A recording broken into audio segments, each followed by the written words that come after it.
kwento niya about sa kapatid niya, then yung pagmamahal, yung mga bilin sa kanya ng tatay niya, pagmamahal-mahalan nilang magkakapatid bawat isa. So nakita ko 'yan kasi nakita ko din si Vice President Sara close up doon sa ano, 'di ba? Doon sa The Hague. So first time ko nakita si Vice President Sara. Si Inday kasi, yes, OFW yan, masakit talaga sa dibdib bilang isang anak. Kinukumpara ko yung kanilang emotion. Alam niyo ako, simple lang ako pero tinitignan ko yung, nag-observant tayo na tinitignan, kinukumpara natin yung mga emotion ng tao. But siyempre, we're talking about Duterte's family. Si Inday kasi siyempre, mas may edad. Di ba? I think, ilang taon na matanda ako kay Inday? Baka 5. Ilang taon na si Inday? 44? 44 na ba siya? O 5 taon na? Siguro tanda ko siya. Kati ng mata ko.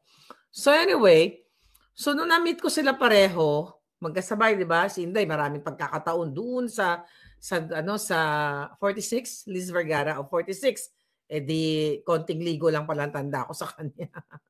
So, ibig sabihin, ang ibig sabihin, nung nakita ko sila pareho, syempre si Inday, she's very strong. The fact na vice president siya, yung emotion niya kaya niyang kontrolin. At saka, iba yung relationship niya sa father niya dahil may edad na siya, then nanay na siya, compare kay Kitty na batang-bata pa, baby pa ni Pangulong Duterte na katabi sa pagtulog, sabi nga ni Kitty, she's waiting sa mga letter niya. Sorry, may mga pumapasok na insect na na bangag. Parang sinasabi niya na, sinabi niya dun sa letter niya na pinost nga natin na she's waiting for her dada sa other side of the bed nila kasi magkatabi sila matulog. 'Di ba? Nag-family kasama si Mira, yung apo ni Pangulong Duterte. Alam niyo tayo mga Pilipino kasi very tayo, ang tawag dito, family-oriented tayo. Sweet tayo, 'di ba? Kahit malalaki na tayo, nagtatabi-tabi tayo matulog. Tama? Kasi ako, kahit yung mga anak ko malalaki na, mga dalaga na, hinayakap ko pa rin kahit may apo na nga. Kahit may anak na, di ba? So, tabi-tabi kayo matulog. Ako, lagi talaga ako nang gugulo. Hindi ako matutulog sa gitna ako. Sabi ng Jonakis ko, para ka namang bata, mama, ganyan. Dito ako, tabi tayo, baby pa. Baby, parang, ako ba yung baby? Baby pa ako eh. Nag-joke lang ako. So, ang ibig ko sabihin, yung emotion kay Kitty talagang matindi, mabigat. Nakita niyo kung paano walayin, walayin ang kanyang ama. So, pag nakita ko sa stage, naiiyak ako. Ang very emotional habang pinapanood ko siya. Pero ramdam na ramdam ko yung pagiging smarte ng bata at yung pagiging, yung passion niya na, sabi nga niya, nag-mature siya overnight. Sabi ni Miss Hanelet, nag-mature yung bata, si Kitty, ng overnight. Kasi hindi naman nagsasalita yun eh. I mean, hindi siya nagsasalita about politics, beauty lang yung batang yun. Diba? Ako nga, sabi ko nga sa inyo, nakikita ko siya, sabi ko na gano'n, may puro, puro patwitams lang because she's young. Kasi nung bata tayo, gano'n din naman tayo. When we're young, iba yung ating focus, iba yung ating sa buhay eh. We have to enjoy yung pagiging bata natin. Sinabi din ni Kitty yan. So pagdating sa entablado, masyadong masakit. Maiiyak ka sa kanyang mga pananalita. Pero si Inday Sara kasi malupit din ang buwelta. Talagang durog na durog yung mga bangag. So kanina, kumbaga yung kay Kitty more on very personal yung experience pagdating dun sa papa niya, sa kay Tatay Digong niya. So ibang-iba, pero talagang makikita mo yung bigat ng na sinasabi niya na Pilipinas, Duterte pa rin, yung parang mauubusan na siya ng hininga. Talagang ramdam na ramdam mo. Yes, sabi ni Jennifer Oshap, kawawa talaga at young age na maka-experience siya ng ganon na inagaw yung kanyang ama. Kaya ibang-iba nga, sabi ko kay Inday Sara. Si Inday kasi Sara is warrior. Okay, warrior din to si Kitty, pero syempre nga 21 pa lang, more on yung pain na naramdaman niya na inagaw yung o kinidnap yung not only tatay nila kundi tatay nating lahat. So kanina, pinapanood ko kay Inday, pinost natin dyan sa ating Bulsyakan, 23 minutes yung kanyang speech na kung saan talagang pinupukaw niya ang inyong damdamin. Sinabi niya na nagkamali na tayo sa paglagay ng leader, which is hindi naman leader, kundi polboroner. So, muli nanawagan si Inday na, nagsabi siya na meron tayong isang presidente na ayaw hair follicle test. Kasi nga, bangag na bangag naman si Bangag. 'Di ba? Bangag na bangag si Marcos Jr. Ang iginiit ni Inday Sara na suportahan yung Duterte 10. Okay? Iboto nyo po ang Duterte 10. Alam nyo, binabasa ko yung mga this is just me hindi ito sa ano ni Inday. I don't know kung ano yung kanyang sabi nga strategy, pero ramdam na ramdam mo sa kanya na sinasabi niya na kailangan ang iboto natin ay yung may mga paninindigan, yung mga taong makakatulong talaga sa bayan na maipatuloy ang sinimulan ni Pangulong Duterte. At sinabi pa niya na, pero sabi niya, kahit pinromote niya yung Duterte 10, inisa-isa niya, pero sabi niya doon after niya ma-present yung Duterte 10, pero ako po, sabi niya, ay aking iboboto si Amanga at saka si Camille Villar. So, sa akin lang, sabi niya, iboboto niya. Siya lang. Maybe, basta ako lang to. Okay? Huwag niyo na lang akong pansinin. Okay? Ako lang to. Sabi din kasi ni Vice President Sara, iboboto ko yung dalawang extra nga. Pero nung pinanawagan niya yung Duterte 10, iboto po natin, maglagay tayo, ganyan-ganyan, ng mga tao na makakatuwang ni Pangulong Duterte, which is, kung titignan mo, si Senator Bongo, si Senator De La Rosa, talaga naman katuwang ni Pangulong Duterte yon. Walang kaduda-duda yon. Pero yung mga bago, katulad ni Congressman Marcoleta, katuwang talaga ni Pangulong Duterte yon. So yung mga bago lang, kumbaga mga first time na tumakbo, katulad ni number 56 Attorney Vic Rodriguez, ni Jimmy Bondoc, si Jimmy Bondoc number 10, katuwang naman talaga yon. Then si Ipi Salvador, laging kasama ni Senator Bongo, then si Senator, Raul Lambino, yung mga future senators natin, si Doc Marin. So yun yung mga first timers, tsaka si Pastor Quiboloy. So talagang katuwang. So ako nakikita ko na talagang yung Duterte 10 is katuwang talaga ni PRRD kasi hindi tayo pwedeng ako nakita nyo man, binubodya ko rin yung mga ilan din sa Duterte 10 kasi hindi ako nadidiktahan kung anong gusto kong sabihin kung ang nakikita ko ay mali. It's the same thing kay Vice President Sara na sinasabi niya na pinapromote niya Duterte din pero sabi niya ako iboboto ko ang yung plus 2 niya nga sa kadahilanan na ganito na ganyan. So, respeto natin yan. Pero at the end of the day, no more Marcos. Kasi ang explanation ni Inday Sara na dahil si Amy Marcos ay nag-open ng investigation. Naintindihan ko yun. Dahil nakita ng tao na yung nag-initiate siya. Ako kasi, ganito lang yan. Election season kasi. Ang magiging tanong ko nga kay Amy Marcos, kung hindi kaya election season, ipipush niya kaya yung pag-open nitong investigation sa pagkidnap kay Pangulong Duterte? Yun na yung katanungan natin palangga. So, basta tayo, okay, never again. No more Marcos kasi nga, ulit-ulitin ko, nangako na yan siya.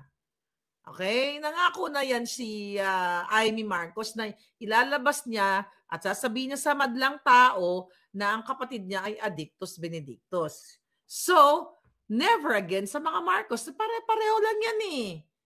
Diba? Kaya nga sabi ko, you have to read between the lines. Tignan nyo ang bawat buka ng bibig ni Inday Sara. I'm not saying na ito yung strategy niya sa sinasabi ko Akin lang to, sabi ko nga sa inyo Akin lang to. Kaya black voting tayo. Duterte 10, yun ang sabi ni Pangulong Duterte. So kung ano man ang mga strategiya eklabush, hiyaan nyo na yung mga eklabush na yon. Pero never again, no more Marcos. Kasi recently yung mayor ng Lawag, pinost natin yan, sinend sa atin ng ating mga kababayan sa Lawag City. Yung kanilang mayor na pinsan nila, is it Michael Kion, yung kanilang pinsan dyan sa Lawag? Ginigipit mismo ng Marcos, ng pamilya ni Amy Marcos. At ayon sa nagbigay sa atin ng information na mga tagalawag, at these people, random ito mga kapalangga, sa inbox ko ay ginigipit ni Amy Marcos kasi nga ng pamilya niya, pinsan nila ito. In preparation, I don't know kung anong strategy nila sa Lawag kasi I'm not really updated sa issue, sa mga politiko sa Lawag. So ito yung na-send lang natin na talagang kaaway daw, sabi ni Gigi. May mga tagalawag ba dito palangga? So ngayon, wag kayo maniwala sa survey na yan, na yung mga inodoro pasok. Kaya nga kailangan ninyong magmatsyag. Dahil ang mga OFW, ang mga pamilya nila, majority ay mag-block voting. Kanina, binanggit din ni Inday Sara na mayroon na ngang na babahala siya na mayroon ng kumikilos na pandaraya. From Ilocos Norte si Gio. Gio, kumusta kayo dyan? Kumusta ang sitwasyon dyan ng Kion? Yung mga Barbac, Kion, and itong mga Marcos na mga bangag. Kumusta dyan, Lawag City? Anyway, so kanina talagang kaya nga nag-pay attention ako doon sa, kasi I think last hura na yun, last na yun, wala na? Wala nang meeting de avance, magpapahinga na silang lahat? Last na siguro yun. Wala na, last na. So anyway, yun nga, sinasabi ni Inday na yung kailangan ninyong iboto yung magpapatuloy sa nasimula ni Pangulong Duterte. Wala namang naipagpatuloy itong mga alyansa ng mga bangag. Ang naipagpatuloy lang nila yung pagnanakaw, pagpupulburon, pangingidnap, panggigipit. Ayun, binanggit ni Inday Sara yun. Yung mga panggigipit sa kanilang mga kaalyado. Right? Si Liz Vergara, si Allen Capuyan at unasan ang plasto na binoto ko. Ayaw ko sana kayo unasan dahil pumirma sa impeachment ni CJ pero bilang pagsunod kay PRRD. Sabi ni Liz Vergara. Okay lang yan, Liz. I think tomorrow, ano ba araw na ngayon? Nakalimutan ko ni araw. Friday na ba ngayon dyan sa sa Saturday, mai-interview namin si Gringo Unasan sa programa namin nila Spokesari at saka niya Professor Ana. Then, I think before that, ma-interview ko muli si Attorney Vic Rodriguez. So, maging busy tayo. Mamaya, may I hope hindi mag-cancel, pero may ma-interview tayong, hindi siya kandidato, pero napaka-importanting personality na kailangan marinig ang boses, marinig ninyong lahat. Okay? Meron po sa amin sa Davao bukas meeting de avance. Si Joy. Meron pa, Joy. I think sa Maynila lang sinasabi ko. I'm not sure. Actually, hindi ko nga alam na yung meeting de avance is ngayon. Okay? Medyo na tayo, na behind the scene tayo. Alright, may bayad na po ng pera sa lugar ng lola ko. Sabi ni Joanna Rose. Taga saan ka, Joanna? Ayun, umiikot na, nagkakabayaran na, pero walang ginagawa itong COMELEC. Dahil yung mga namimigay ng bayad, mga kakampi ng mga bangag. Alright? Mga kakampi ng mga bangag. Kaya ngayon, talagang dapat yung mga poll watchers, kayong mga kandidato, yung mga tao ninyo sa bawat probinsya, ay talagang kayo ay maging alerto dahil nga inulat na namin yan ni Attorney Glenn Chong. Inulat na ni Attorney Glenn Chong yan na noong May 6, nung nagkaroon sila ng testing and sealing, ang binoto doon sa Butuan, eksakto naman ang binoto for mayor, then for councilors, sakto yung nakalagay sa resibo, then pagdating dito sa SD card or doon sa loob, yung sa election return, na kung saan yung total ng mga binoto ay hindi na lumabas yung kanyang binoto, kundi ang lumabas ay alyansa o malansang mga bangag. So yan ang nakakatakot. We all know na panalo na ang Duterte 10. Okay? Panalo na ang Duterte 10 sa puso ng mga OFW.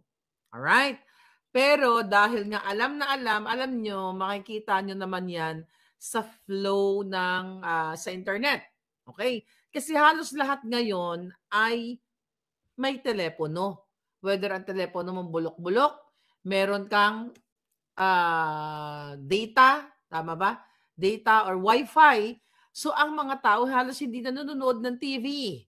So ang mga tao ay, sabi ni Lucky Talamak, na raw sa probinsya. Ang mga palangga natin ngayon, actually buong mundo naman, kahit sa kaduluduluhan ng bundok, nagsi-cellphone na. So kung makikita ninyo na yung mga tao nakatutok na nga sa online. Kaya nga pinatatahimik tayo mga vloggers eh. Kaya nga tayo pinapatahimik, kinakasuhan, tinatakot, sinisindak lahat, di ba? Katulad ng mga Duterte. Kaya nga pinapatahimik ang mga Duterte kasi gusto nilang maghari sa dating ng 2028, i-disqualify nila si Inday Sara para hindi na makatakbo, para mawala na. Sinabi din ni Inday kanina yon na gusto nilang burahin ang mga Duterte sa larangan ng politika para maghari ang mga bangag. Siyempre, hindi kayo papayag. Kakausapin ninyo ang inyong mga pamilya. Sa bawat pamilya, may nanay, tatay, lolo't lola, tito, tita. Right? Okay, may nag-pop up lang. So, ikausapin ninyo. Mga kababayan, kita nyo naman, for magti 3 years na itong bangag, ano ba idinulot sa inyo? Aksidente dito, aksidente doon. Krimen here, krimen there. Di ba? Kawatan there, kawatan here. Bangag there, bangag here. Pulboronic, alam nyo yan. Hindi ko naman kayo kailangan pilitin pa na maniwala sa akin dahil kayo mismo nakaka-eksperyensya. Di ba? Pumunta kayo sa palengke, taas ng bilihin. Yan din ang pinag-usapan ni Inday. Hindi itinupad ni Bangag yung pangako, like yung 20 pesos per kilo na bigas. Sinabi ni Inday kanina. Anong ginawa dyan last week? Diba, headline. Sa panahon ni Bangag, ni BBM, natupad na ang 20 pesos per kilo na bigas. Pero subsidized ng gobyerno at ito'y pinatigil ng COMELEC dahil ito'y labag. Ganyan ba ang gusto ninyo? Na sa isang area lang, sa isang probinsya lang, 20 pesos per kilo bigas, temporarily. Kasi gusto lang sabihin na nagkaroon ng 20 pesos sa kilo ng bigas dahil ito'y bayad sa inyong mga pagkatao. Sabi ko nga, hindi po ganyan ang approach ng pagpababa ng presyo. Hindi pwede sa Bisaya lang, hindi pwede sa Mindanao lang. It should be entire country. Kaya nga sabi ni Inday, 'di ba? Na alam niya kung paano mapababa ang presyo ng bigas. Tapos itong mga nasa Malacanang na mga bangag, yung mga tagapagsalita lalo ni Bangag, na reyna ng fake news dyan sa loob ng Malacanang, ay selfish daw si Inday dahil hindi daw sinishare yung itong idea. Di ba mga bangag, trillions of pesos, ang hawak nilang pera na hindi nila maistudyuhan kung paano pababain ang mga presyo ng bilihin. Hindi talaga bababa ang presyo ng bilihin kasi hindi nila yan intention. Dahil ang intention nila ay maghari sa politika, manggipit, at magnakaw. Yun ang mga binanggit kanina doon sa meeting de Avance. And now, tignan nyo naman, si Patrolman Francis Fontillas. Di ba, Fontilla? Nakita ninyo, siya ay dinismiss ng NAPOLCOM. Di ba? Perpetually na hindi daw siya makaka-apply na o makapagtrabaho na sa government. So ano ba ang ginawa ni Patrolman Fontilla? Anong ginawa ni Patrolman? Yun ay nag-air lang ng kanyang boses ng suporta kay Pangulong Duterte. Na ang sinabi niya ay hindi siya susunod sa gobyernong bangag basa. Hindi man sinabing bangag late. Nung una niyang sinabi, hindi siya susunod sa gobyerno, sa President Fontillas pala. Hindi siya susunod sa gobyerno ni Marcos Jr. kasi mali ang inuutos. Kaya nga sana lahat, ilan ang kapulisan natin? 200 plus? Sana kung 200 plus thousand, alam niyo kung ang 200 plus thousand na mga pulis ay mayroong balls na katulad ni Patrolman Fontillas na actually nag-resign siya dahil hindi niya kinaya yung panggigipit sa kanya. Dahil lamang sa kanyang kalayaan bilang isang pulis na sinasabi niya yung kanyang opinion na hindi ako susunod sa kay Marcos Jr., ganun yung konteksto. Kay Bang Jr., kahit siya pa ay presidente kasi hindi tama yung kanyang inuutos. Kaya kapuri-puri, kahanga-hanga, itong si Francis dahil talagang nanindigan siya hindi niya for sure meron naman siya mga contingency plan na inisip na mawalan siya ng trabaho pero pinili niya ang manindigan. Yan ang mga kailangan nating tao. Katulad din yan kay Agent Morales. Kay JM, bakit ba yung kinasuhan ng sandamakmak dyan sa PIDEA ng gobyerno? Dahil siya rin ay nanindigan. Nanindigan, di ba? Katulad na lamang nung dapat i-raid yung kondo ni Maricel Soriano at nung habang nandoon si Bangag na sumisinghot, nakita niyo yung price ng pakikipaglaban? Yeah, eto, yung mga taong gobyerno. Katulad di Pangulong Duterte. Ang price ng pakikipaglaban ni PRRD sa atin, yung pag-gitnab sa kanya. Pero ito lamang ay pinapakita natin sa inyo, ito yung mga lingkod bayan. Katulad ni Fontillas, katulad ni Morales, na talagang naglingkod pero dahil sila ay umaalma sa maling sistema ng gobyerno, sila ay kinakasuhan, binabaliktad at ito sa case ni Francis Fontillas, siya ay ang sabi dito ay guilty siya of grave misconduct, conduct unbecoming of a police officer. Unbecoming, yung nanindigan ka, unbecoming, pero yung sumisinghot na commander-in-chief, anong tawag dyan? Ang pagiging addictus. So yung katulad niyang pulis na loyal sa bayan, loyal sa katotohanan, babalik ta rin grave misconduct, conduct unbecoming of a police officer, disloyalty to the government. Paano siya maging disloyalty to the government? Kung saan ini-ere niya, hindi ba pwede mag-ere ang mga polis ng inyong mga kasentimiento? Ini-ere niya na mali ang pag-kidnap kay Pangulong Duterte kasi malinaw sa sikat ng araw na kidnapping talaga ang ginawa. Yan din ang binanggit ni Inday Sara kanina, mga kababayan. Yes, sabi ni Angelo Hans, I hope magising. Yun na lang ang inaasahan natin. I don't know kung kailan sila magigising, mga palangga. Diba? Kasi talagang itong alyansa ng mga bangag, dapat hindi sila manalo. Takot na takot sila sa Duterte 10. Kasi nakita nila worldwide kung paano mahalin ang Pangulong Duterte at ang pamilyang Duterte. Kitang-kita po yan ng dalawang mata ko kung paano dumugin si Inday Sara sa The Hague. Wala pong ganyan si Marcos Jr. Kahit umikot si Inday ngayon, buong Pilipinas, nakita ninyo. Di ba? Mga politiko, lahat ng tao, talagang the same thing nung ginawa nila kay Pangulong Duterte. Kasi mararamdaman mo yung sincerity. Wala mang bit-bit na bugas si Inday, wala mang bit-bit na sobre. Alindog lang niya. At yung mga joke-joke niya.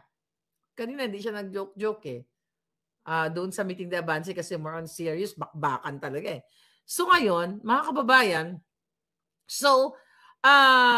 kaya nga yung impact ni VP Inday, ibang klase.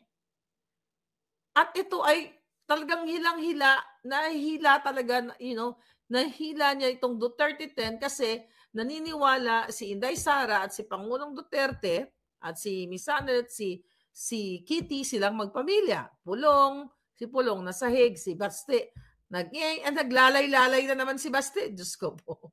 Alam nyo, itong apat na magkapatid, pero itong tatlong matatanda na panganay, mga tatlong matatanda sa kay Kitty, nakakaloka talaga. Lalo na si Baste, talagang digong na digong yung version niya. Lay, maluoy ka, lay. Yung nag-viral na yung kinagat ng buhaya. Saan nangyari yun? Totoo pala yun, ano? Yung ano na nangyari doon? Mag-comment ka dyan sa kinagat ng buhaya. But anyway, nakakatawa si Basit, tapos nagsayaw-sayaw pa siyang ganon-ganon. Well, kailangan din natin ng konti yan sa entablado. Yung, yung charm na ganon, which is meron ang mga Duterte niyan. Lahat sila. Si Kitty, hindi ko pa nakikitaan kasi nga emotional. Pero yung tatlong magkapatid na mas may edad kay Kitty, makikita mo yung personality ni Pangulong Duterte. Tagang anak sila ni Pangulong Duterte. Di ba? Isa Inday, babae, iba yung approach, iba yung tirada, di ba? Si Pulong, iba rin ang tirada. Si Basti naman, more on, well, what can you do? Anak sila ni Pangulong Duterte. Diba? So ngayon, ang mga kababayan, dahil nga kung hindi nila dadayain ang halalan, mananalo talaga ang ating mga kandidato. Diba? Mananalo ang ating mga kandidato, kaya huwag niyong kalimutan ang ating mga kandidato at ang ating Attorney Vicky Rodriguez. Kanina nandoon din siya. And talagang excited ako na, itong mga natirang araw, ikampanya pa natin sila sa inyong mga kaibigan, mga kaklase, kasi kung i-compare mo sa mga alyansa, tanungin nyo na lang yung mga sarili ninyo, kahit na kayo ay galit sa akin, dahil, yung mga galit lang naman sa akin, mga bayaran ni Bangag. Di ba? Mga bayaran ni Bangag. Kaya mag-create sila ng mga comment na ganito, ganyan, maharlika. Pero yung mga tao, mga taga-palengke, mga construction worker, driver, shout out dyan sa mga drivers na mga palanggako, naniniwala sa ating adhikain. At naniniwala na hindi tayo matutulungan ng alyansa ng mga malalansa. Balikan po natin yung mga malalansang alyansa, tahimik sa 5,500 flood control. Pera nyo yan. Tahimik sa budget insertion na hanggang ngayon, tignan mo, gusto nilang tapalan yan. Yan ay in-expose ni Congressman Ungab, ni Pangulong Duterte, nung nasa Pilipinas pa siya, ni Attorney Vic. Tahimik ang mga alyansa dito sa mga krimen. Tahimik sila sa smuggling, pagnanakaw. So, buboto ka pa ng alyansa ng malansang alyansa o malansang mga bangag? Kita nyo ngayon, dahil nagdesisyon ng ombudsman para magpaliwanag yung mga 5 hudas. Excuse me, baka madagdagan pa. Si Remulla, si Marbil, si Torre, si Uling, di ba? Sila Kanilaw, yung 2 magkapatid na Remulla. Umaalma ngayon si Remulla na ang dating talagang ito, ang sabi niya dito, 'di ba? Dahil nireklamo siya nireklamo na nga siya sa ombudsman, ang sabi niya dito, may mukhang umaalma nga ang bruho na bakit daw ito ay parang minamadali. Okay? Dahil sabi niya, ito ay tama daw yung ginawa nila na pag-kidnap kay Pangulong Duterte. Kailan pa naging tama ang pangingidnap, Bonjing? Kung nag-iingalo ka ng hinayupak ka, binigyan ka pa ng konting buhay, tapos ayaw mo pa itama. 'Di ba? Nung January 2024, isang bulati na lang hindi pumipirma, parang kalag na siya. 'Di ba? Daw kalavera ng itsura niya, daw mapatay ng linti niya. Tapos ngayon, lumakas-lakas, demonyo uli. 'Di ba? So ngayon, mga kababayan, umalma siya kasi nga daw, bakit daw napakabilis ng aksyon ng ombudsman regarding dito sa reklamo sa kanila na illegal na pag-kidnap o pag-turnover kay Pangulong Duterte sa ICC. So sinasabi ni Remulla na hindi daw ito dumaan sa tamang proseso. Ang kapal na mukha. Ang kapal ng mukha ng mga buwaka ng inang ito na magsasabi na hindi dumaan sa tamang proseso, fact-finding investigation, pero si Pangulong Duterte hindi nila dinaan sa tamang proseso at sa tamang batas. Kita nyo Department of Injustice yan, si Remulla, Secretary. Humihingi siya ngayon ng parang kino-question niya ang ombudsman na hindi daw ito dumaan sa fact-finding process ang pagbigay sa ah, pag-aksyon ng ombudsman na magpaliwanag sila sa kanilang illegal na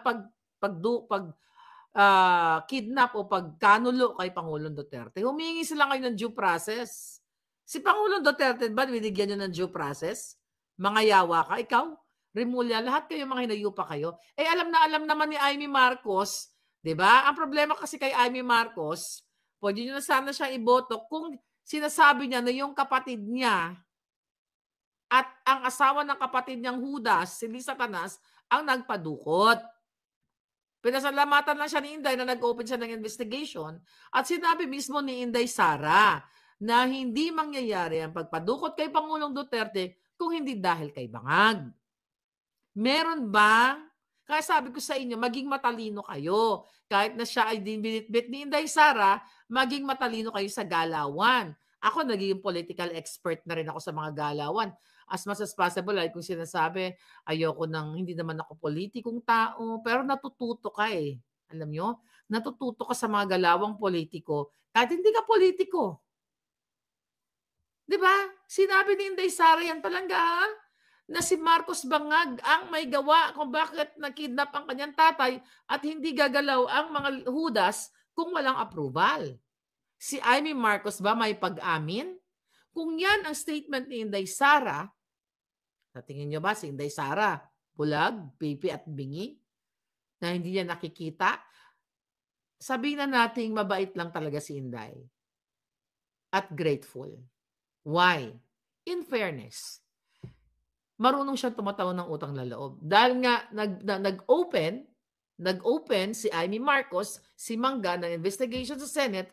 So dun sa ginawa niya, kaya siguro na, sige, bitbitin ko na tong mangga na to. Siguro sabi ni Nay, sige, bitbitin ko na tong mangga na to para utang na loob ko sa kanya dahil nag-open siya ng investigation. But at the end of the day, matatalino naman yung aking mga supporter. Di ba? Sinabi ni Inday yun. Kaya huwag kayong magpalinlang sa mga kaganapan. Sinabi ni Inday na si Marcos Jr. ang dahilan. Hindi makukuha si PRD kung walang approval ni Bangag. May sinabi ba si Amy? Nakasalanan ng kapatid niya. Ang dinidikdik niya yung 5 Judas. Right? Kung pareho si Inday ng pananaw sa ginagawa ni Amy, edi sana uniform sila. Eh bakit magkaiba? Sabi ni Inday, si Bangag Marcos ang dahilan ng lahat kung mag-approve. Okay? Ang nag-approve kung bakit nangyari yon. Si Amy Marcos, ang sinasabi niyang bida-bidahan doon during the Senate hearing, nasabi nga ni Miss Hanelet, ek-ek lang yan. Nakakalimutan nyo eh. Yan ang hirap sa atin, kaya tayo naluloko. Ako, nagiging marok na rin ako ngayon. Dati nakakalimot din ako. Kaya nga alam nyo, yung mga friends ko, no? Mga friends ko nakasama ko sa paglaban, kasama ko sa hig. Sabi ko sa nila, oy bakla, ganito ang eksena ha. Ganito. Kukwento ko to sa yung mga eksena ha. Isulat mo yan, baka makalimutan ko. Eto yan, kakampi natin yan. Eto, kalaban yan. Eto, ganito. Dinadiary nila. Kasi so much, di ba? Information. Ang daming information. So, si Amy, paulit-ulitin natin. Ikinakampanya ko talaga siya na huwag yung botohin.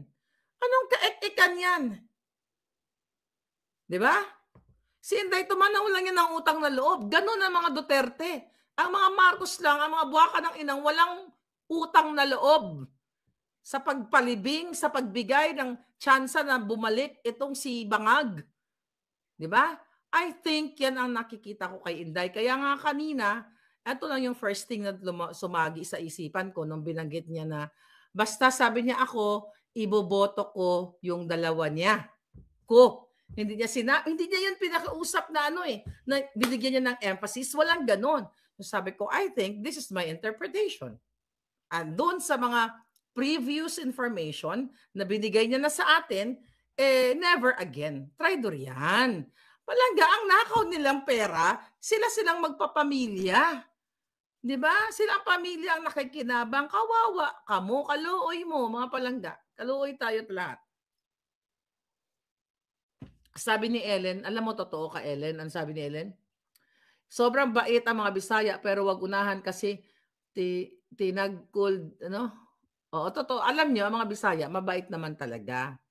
Hindi ako, totoo 'yun, mabait ang mga Bisaya. Yung iba lang kasi mga traidor katulad ng bangag. Hindi ko naman puwedeng sabihin na mga Ilocano traidor kasi ang dami kong kaibigang mga Ilocano since, high school 'no.